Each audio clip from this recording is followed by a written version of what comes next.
Bien. Aujourd'hui, on va voir les requêtes action, les requêtes insert, les requêtes insert pour l'insertion des données, les requêtes update pour la modification des données dans une table, les requêtes delete pour supprimer une ou plusieurs lignes d'une table. Alors, nous allons revenir sur le schéma de base de données de la base de données gestion commerciale. On a la table client, la table ligne commande, la table commande et la table produit. On va travailler sur la table commande dans un premier temps pour l'insertion, parce que c'est une petite table. Nous allons voir là-bas ce qu'il y a des données dans la table commande.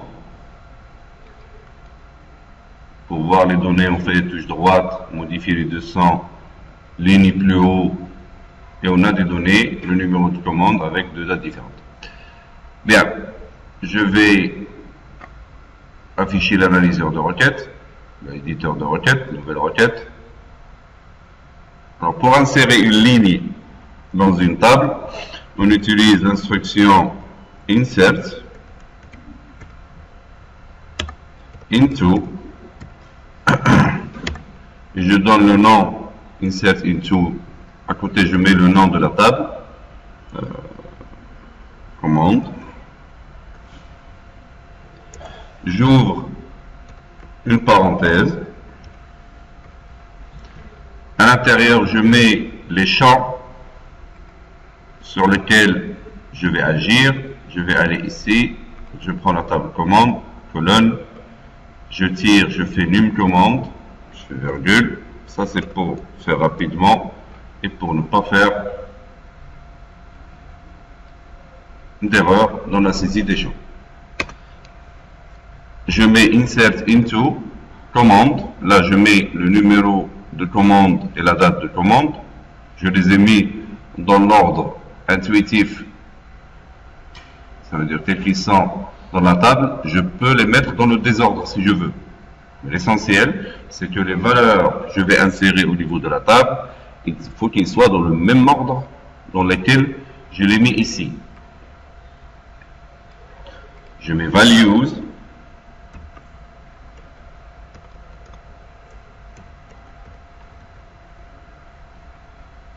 Je reviens à la ligne. Je mets values. Là, j'ouvre une parenthèse, je la ferme et je mets les valeurs. Alors, je vais voir ça c'est un varchar de 10 et ça, il est de type date. C'est-à-dire que les deux valeurs que je vais mettre, il faut qu'ils soient entre apostrophes. Virgule.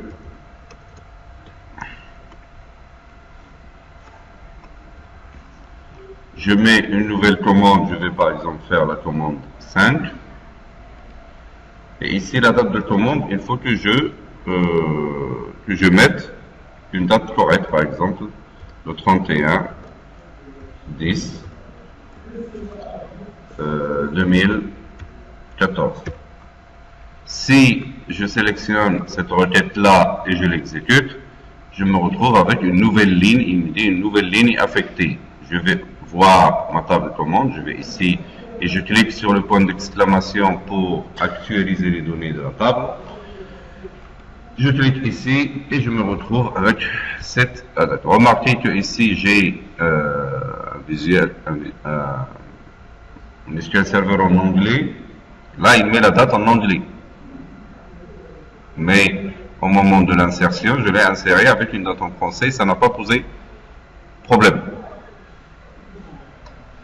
Maintenant, je pouvais ne pas mettre les champs du tout. Regardez, je vais prendre une autre commande et dans laquelle je ne vais pas mettre les champs. Je fais un deuxième insert et je ne mets pas les champs. Je vais changer la valeur de la clé primaire, comme ça je n'aurai pas de problème d'intégrité. Le doublant sur la clé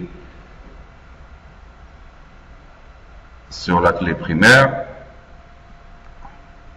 Je fais un insert into, il passe. sans mettre les champs.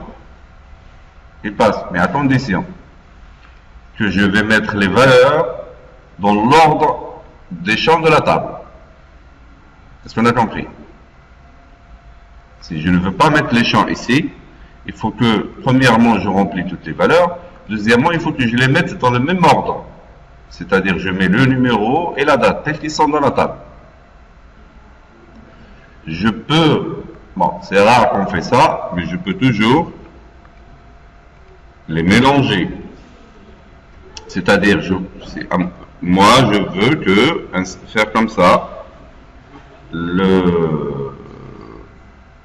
je veux faire comme ça, le numéro, la date, puis le numéro, mais moi, je vous déconseille de faire ça parce que vous allez faire des choses bizarres. Et je vais mettre la valeur ici, virgule, une nouvelle commande 7, par exemple. Je sélectionne, j'exécute cette requête, elle marche. L'essentiel, c'est que même si je les ai mis ici dans le désordre, il faut que les valeurs, par exemple, cette valeur-là, elle doit aller là. Cette valeur-là, elle va aller là. Même si je les ai mis dans le désordre. Ça, c'est pour les requêtes insert. Maintenant, vous voyez que c'est simple. Je peux aussi faire un insert à partir d'une table.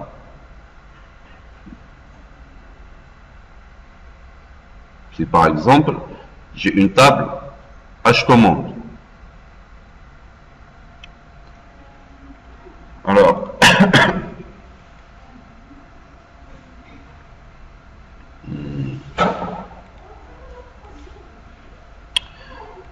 si par exemple, j'ai une table qui a la même structure que la table commande, par exemple, une table dans laquelle je suis en train d'historiser toutes les commandes, je l'appellerai hcommand. Je peux faire un insert into la table commande et je fais la table hcommand select étoile from command et il va me prendre toutes les données de la table commande. Regardez, je vais essayer de créer rapidement dans une nouvelle requête une table qui ressemble à la table commande. Alors, use, comment il s'appelle? Gcom, use Gcom, create table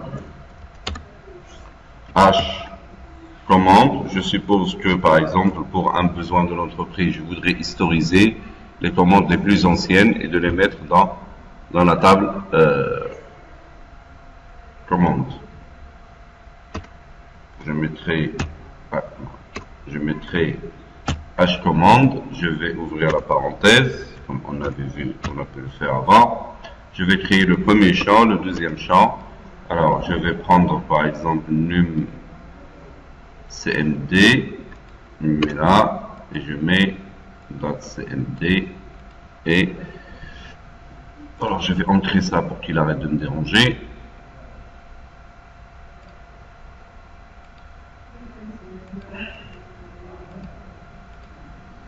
Voilà. Et là, je suis tranquille. Je vais les appeler seulement pour les différencier. Hein. Hnum commande et hdap commande. Le premier, il est de type nvarchar de 10. Moi, je préfère prendre les mêmes formats. Je fais nvarchar de 10. Not null.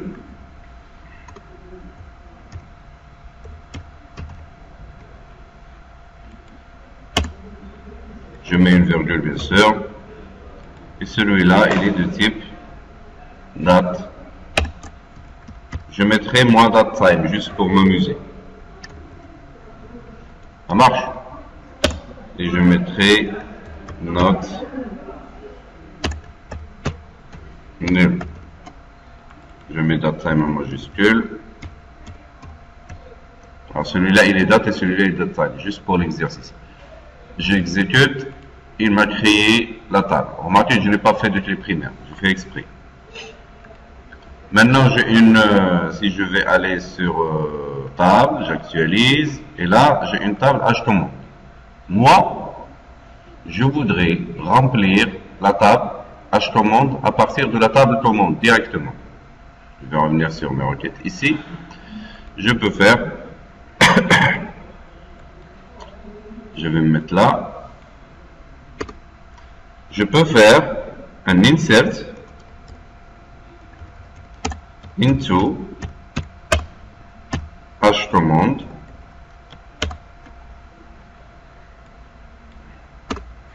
into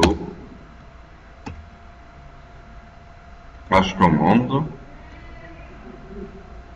Pourquoi il me dit rien? HCommand. D'accord? Et je fais select étoile from command. HCommand. Yeah. J'exécute. Là, il me dit, vous avez affecté 5 lignes. C'est-à-dire que si je vais aller ici et je fais les select là, je me retrouve avec les mêmes données qui étaient dans la table commande. Et ces requêtes-là, on les utilise en général pour purger les tables. Purger, c'est-à-dire pouvoir les vider à la base, si vous voulez, par exemple. On dit par exemple, moi je ne veux plus avoir dans ma base de données, je ne veux plus avoir les données d'il y a 10 ans. Les commandes d'il y a 10 ans, c'est bon, je ne veux plus les. Ça alourdit le traitement. Si vous avez 2 millions de lignes, c'est pas comme lorsque vous avez 10 000 lignes. Même les selects, ils sont plus rapides. Donc c'est quand il y a moins de données.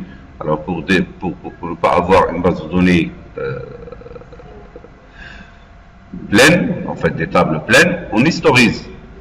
On prend une partie de la table et on la met dans une autre table, en général historique. Alors pour que cette requête réussisse, pour qu'elle marche, il faut que les deux tables aient la même structure. Si vous voulez faire directement HCommand, d'accord, HCommand insert into HCommand select étoile from command, il faut que la table HCommand et la table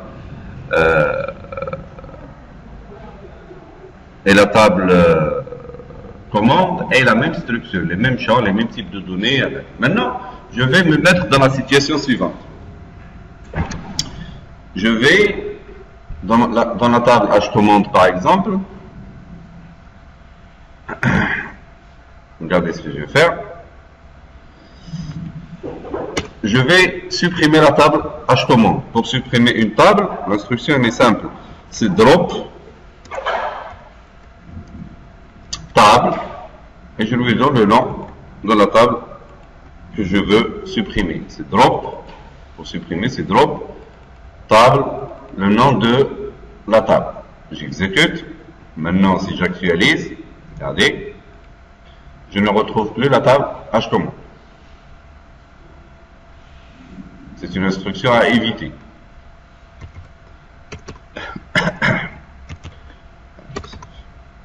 Je vais la mettre en commentaire, celle-là. C'est juste pour pouvoir recréer un date. Je mets une virgule là. Et je vais créer un troisième champ, qui est par exemple la date d'insertion. C'est-à-dire que tout ce que je vais faire, tout ce que je vais insérer dans la table HCommand, je garde dans un champ la date dans laquelle l'opération a été faite. Ça marche. Je fais par exemple date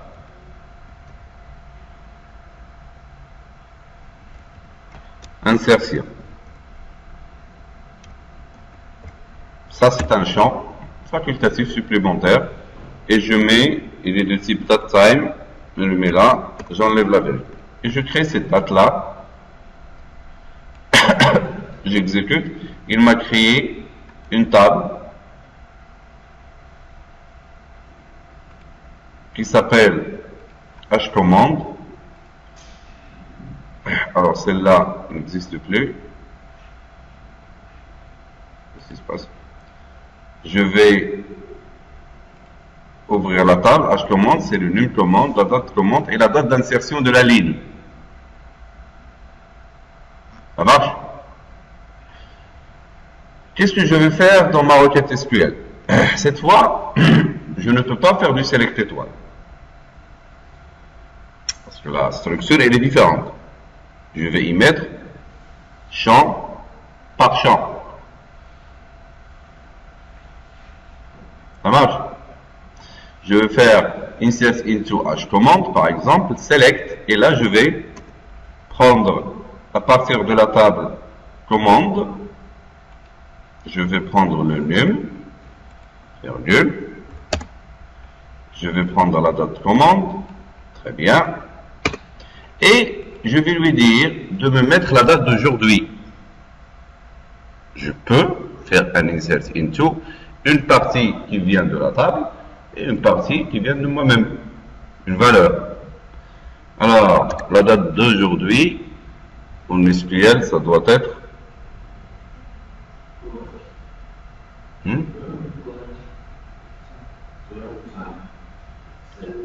current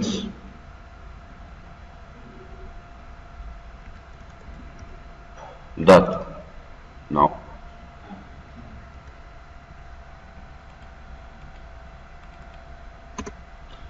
Get date. Ben, get date, elle fait l'affaire. Je crois qu'il lui faut quelque chose. Parenthèse. Ben, il dit rien. C'est get date pour la date d'aujourd'hui. Il faut savoir que chaque fois qu'on a besoin d'une fonction, il faut aller la chercher.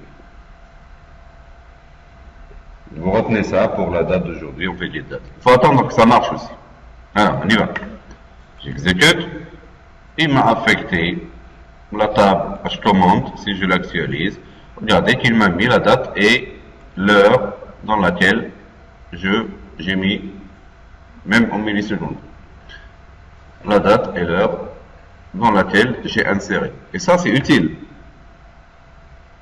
pour savoir quelle opération a été faite à quelle date et à quelle heure il a été faite pour l'insertion.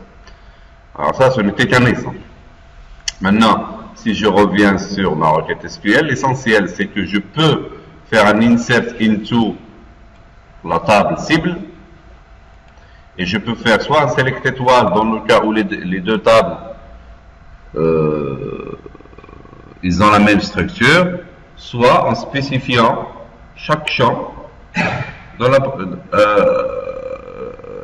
remarquez que les champs ici dans le select, ils sont dans le même ordre que les champs dans hashtag. Celui-là, regardez que celui-là, ça n'a rien à voir avec la table commande. Même si je fais dans le from table, le compilateur n'a pas réagi. Ça veut dire que je peux mettre mon nom si je veux, quelque part ailleurs, même dans le select. Bien, ça c'est pour le insert. Alors je reprends pour le insert, je peux faire un insert into, et là je spécifie les noms des champs, et puis je spécifie les valeurs, et l'ordre dans lequel je déclare les champs avec il doit correspondre à l'ordre dans lequel je mets les valeurs. C'est-à-dire que cette valeur-là va aller ici. Cette valeur-là va aller là. Je peux ne pas spécifier de champ. Dans la deuxième requête, dans le insert into, je n'ai pas spécifié de champ. J'ai affecté directement des valeurs. Mais ici, il faut que je remplisse toutes les données, premièrement. Et deuxièmement, il faut que soit dans la date. Alors la meilleure des choses, c'est de faire ça. C'est vrai qu'on a tendance à faire ça parce qu'on est paresseux, mais moi je préfère travailler avec cette requête-là, parce que je sais sur quel champ je suis en train d'agir et quelles sont les valeurs que je suis en train de leur affecter. Celle-là, c'est pour vous montrer que je ne suis pas obligé de mettre les champs comme ça dans l'ordre de la table. Je peux leur changer d'ordre. L'essentiel, c'est que la correspondance entre la valeur dans l'ordre ici et le champ dans l'ordre, dans le insert into, il faut qu'il corresponde correctement. La quatrième chose qu'on avait vue dans le insert into, c'est que je peux insérer un flux SQL comme celui-là à l'aide d'un insert into. C'est-à-dire, je fais insert into la table cible, c'est dans laquelle je vais ajouter les données, et je fais select. On avait fait le select étoile et ça a marché puisqu'on avait la même structure des deux tables. Après, lorsque je n'ai pas la même structure, il faut que je spécifie les champs et je peux même mettre des valeurs qui viennent de moi et qui ne viennent pas de la table source, qui ne viennent pas de la table à partir de laquelle je suis en train d'insérer. Comme dans notre cas, insert into, on a créé une table hcommand qui a la même structure de la table commande.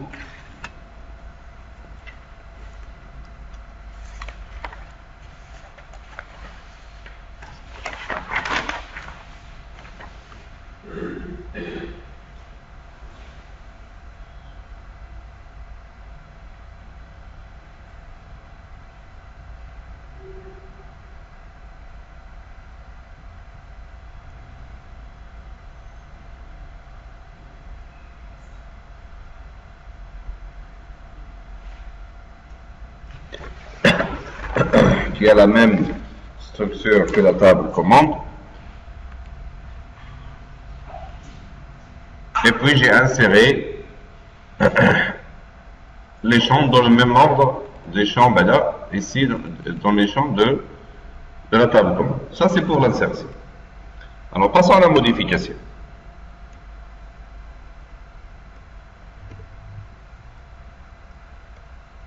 Si je veux, par exemple, alors les requêtes, je vais écrire les requêtes modification.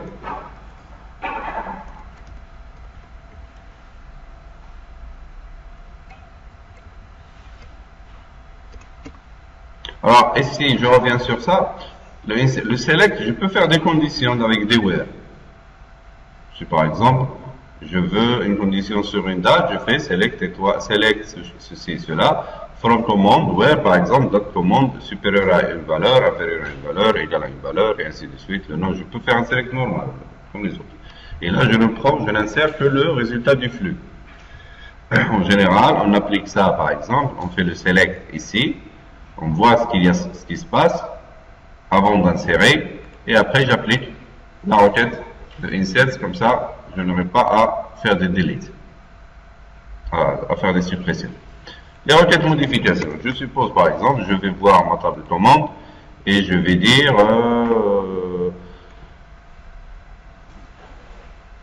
je vais lui dire tu décales les commandes d'aujourd'hui, tu les décales d'un jour.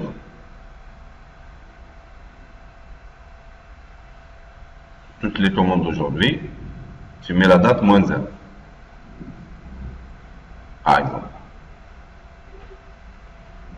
On verra comment on va faire ça. Moi, je préfère commencer par une requête simple. Je vais aller sur le client.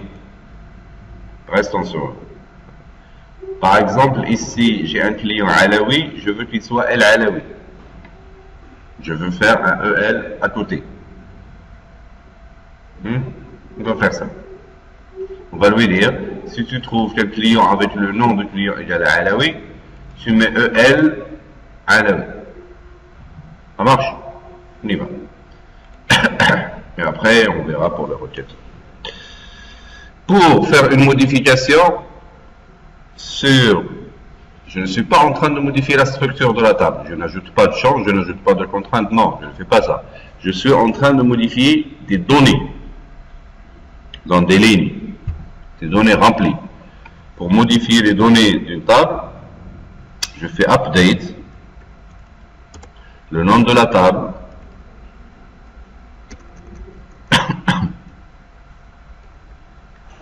commande, d'accord?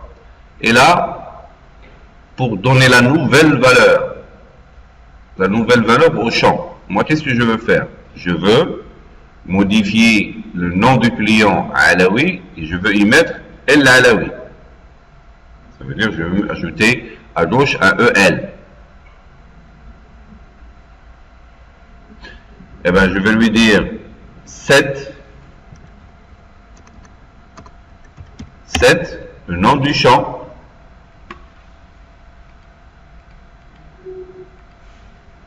lance CL. À votre avis, pour lui ajouter EL, qu'est-ce que je vais faire? Je vais lui dire par exemple, ici, EL, je le concatène avec le champ lui-même.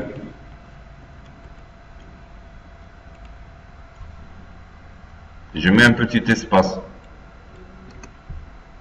Là, un petit espace, et je mets un plus là. Je vais voir est-ce que ça marche. Alors si je fais cette requête, qu'est-ce qu'il va faire? Ce qu'il va faire, c'est qu'il va prendre tous les noms, il va mettre à côté EL, du côté gauche. Moi, je ne veux pas qu'il fasse ça. Je veux qu'il ne fasse ça que pour le client dont le nom est égal à Alaoui. Qu'est-ce que je dois lui dire? Je dois lui dire aware.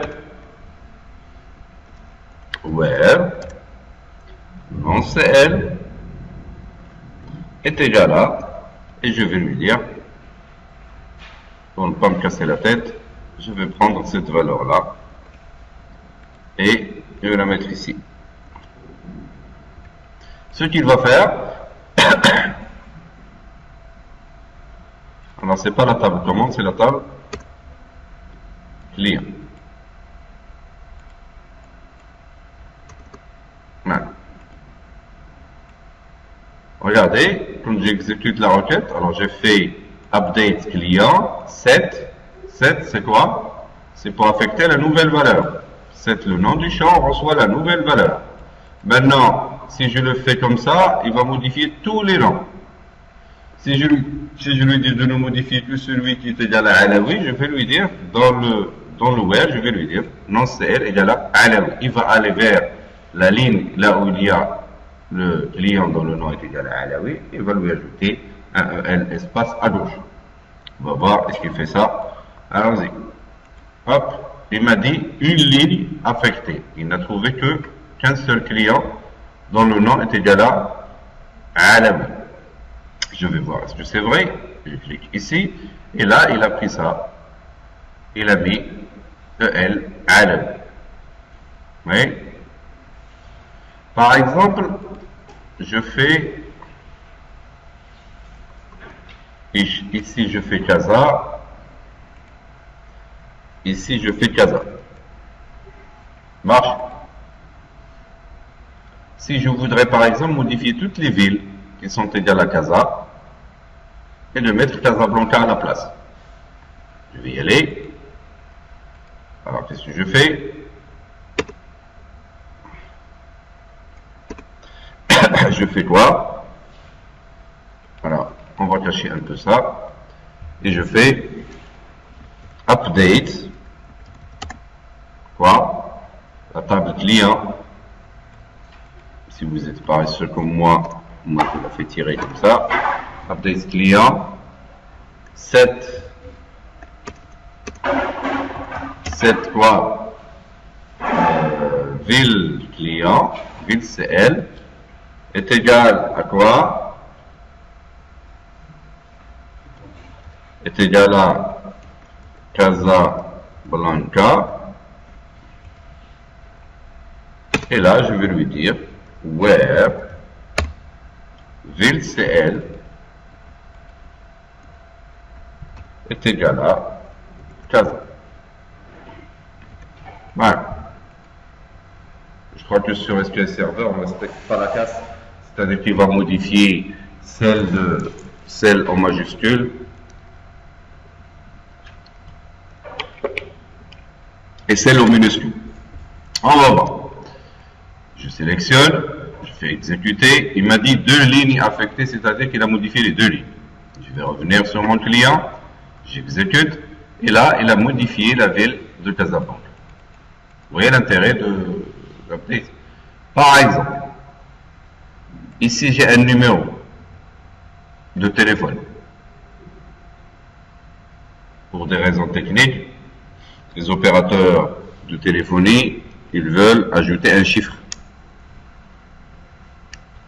Ils veulent ajouter par exemple 06 du côté gauche de chaque numéro.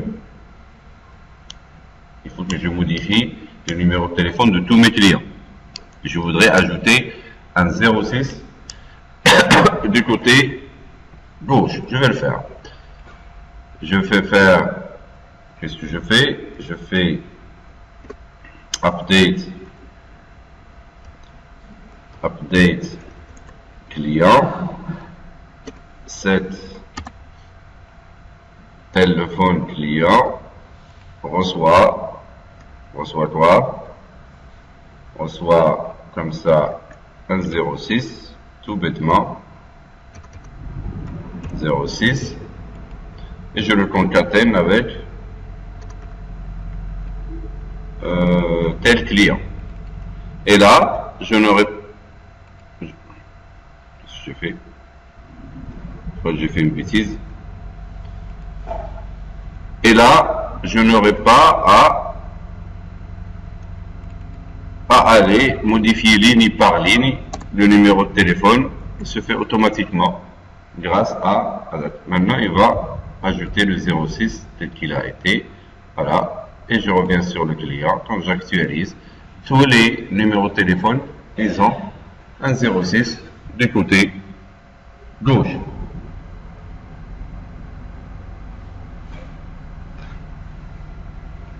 Pour le update ici, on avait vu, je peux mettre des valeurs directes, comme ici.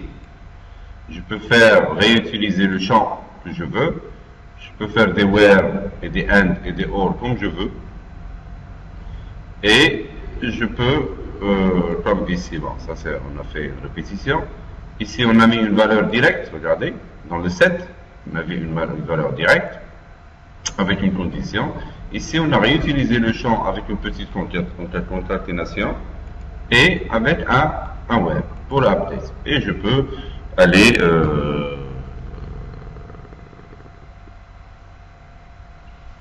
dans mes requêtes update. Alors, ça dépend des besoins, mais en général, le update, si je veux par exemple, regardons un peu ici, avec la table client.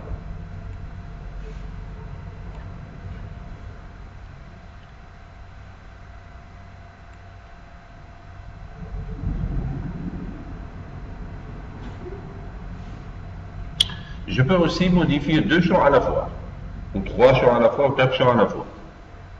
Si par exemple, je veux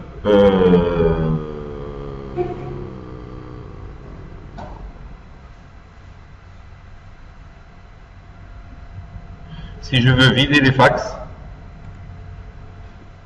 et mettre tous les pays, voilà, je vais massacrer ma table.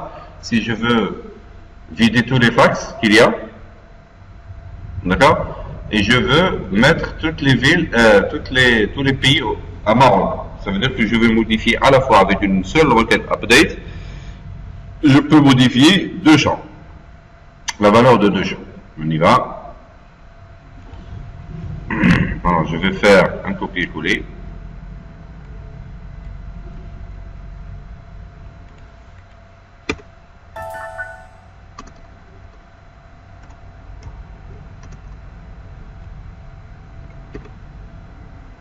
Regardez, je fais 7 pays, 7 fax égale à rien du tout, par exemple. Là, je n'ai pas de web. Je fais update client, 7 fax égale à rien du tout. Et lorsque j'ai plusieurs champs que je modifie, je fais virgule et je fais le deuxième, qu'est-ce qu'on avait dit, le pays au Maroc. Et donc pays CL, je vais mettre égale à Maroc. D'accord? Et là, il va modifier à la fois les valeurs de deux champs. Comme les autres, je peux faire des where et ainsi de suite comme je veux. Mais l'essentiel, c'est que je peux faire deux champs, trois champs, quatre champs. Et pour le faire, il faut faire le nom du champ, reçoit égal à la valeur, virgule, le nom du deuxième champ, reçoit la deuxième valeur. On y va. Je fais un update. Et si je clique ici, là, j'ai tous les champs pays qui sont à Maroc et tous les fax qui sont vides. Regardez, fax ici, il est vide. Et ici, il y a Maroc, il y a Maroc. Je peux aussi faire de la modification sur deux champs dans une seule requête, sur trois champs dans une seule requête. Et je peux mettre aussi des conditions de where et ainsi de suite. Maintenant, pour les requêtes de suppression.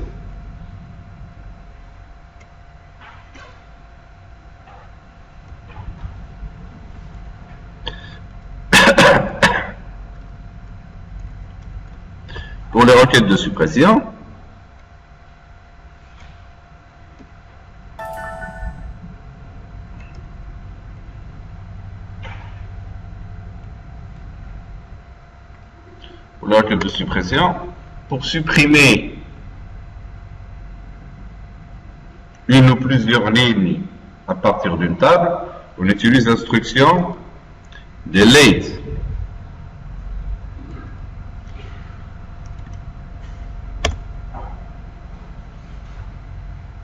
From. Il n'y a pas de étoile. Le nom du champ. Par exemple, on va utiliser la table, ici la table commande. Alors, on va utiliser la table hcommand par exemple. Voilà, purger. Voilà, vider. Si je fais delete from hcommand, automatiquement, j'exécute. Si je vais aller sur la table hcommand, où est-ce qu'il est? J'ouvre. Ici, les 200 lignes. Et je n'ai rien. Il a tout modifié, il a tout supprimé. Ça marche? Je vais aller sur ma requête insertion.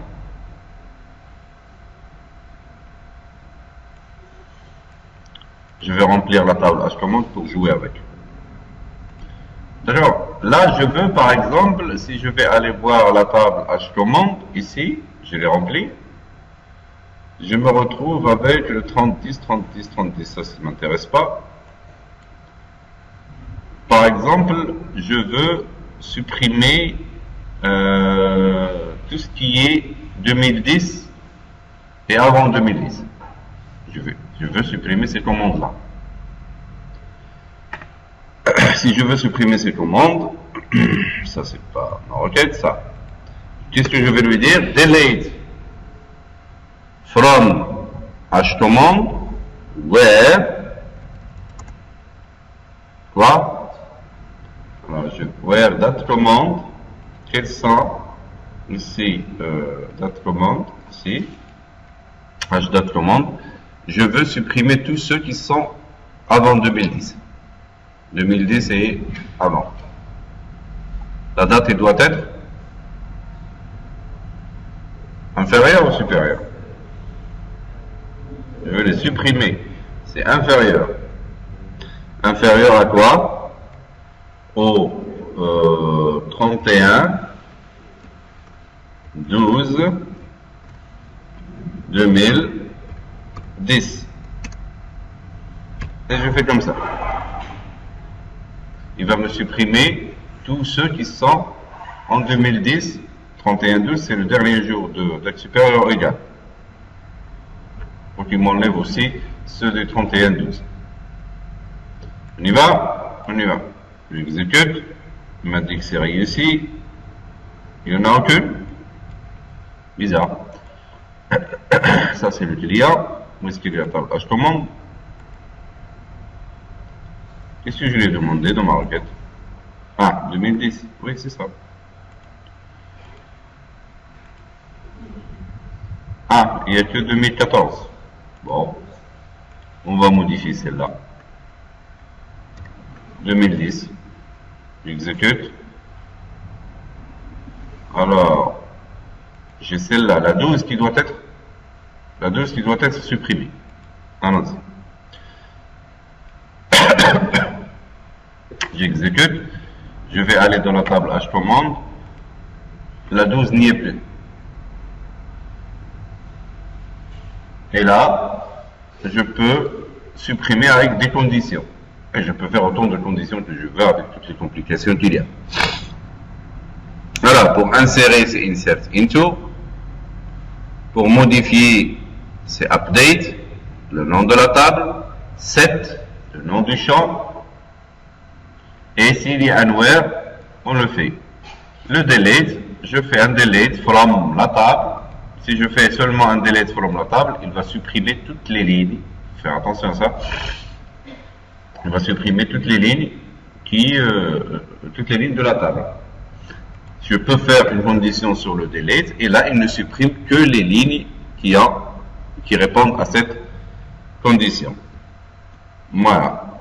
Alors, on a fait un insert into avec des valeurs, avec les champs nominés. On a un insert into sans les champs, mais avec les valeurs qu'on met dans l'ordre. On a fait un insert into dans le désordre des champs et on a affecté les valeurs correctement. On a fait un insert into avec un select à partir d'une table. On a fait un update en utilisant le champ. Là, update, c'est client set, le nom de client, et on a ajouté un EL avec une condition. On a modifié la valeur d'un champ en lui affectant directement une valeur. Et on a fait une petite concaténation comme tout à l'heure. On peut modifier, on avait dit qu'on peut modifier plusieurs champs à la fois, en leur affectant, en les séparant avec des virgules, un seul set, et vous mettez le champ égal à la valeur, virgule, le deuxième champ égal à la deuxième valeur. On avait vu le delete from la table, avec des words si on en a besoin. Très bien, je vous remercie.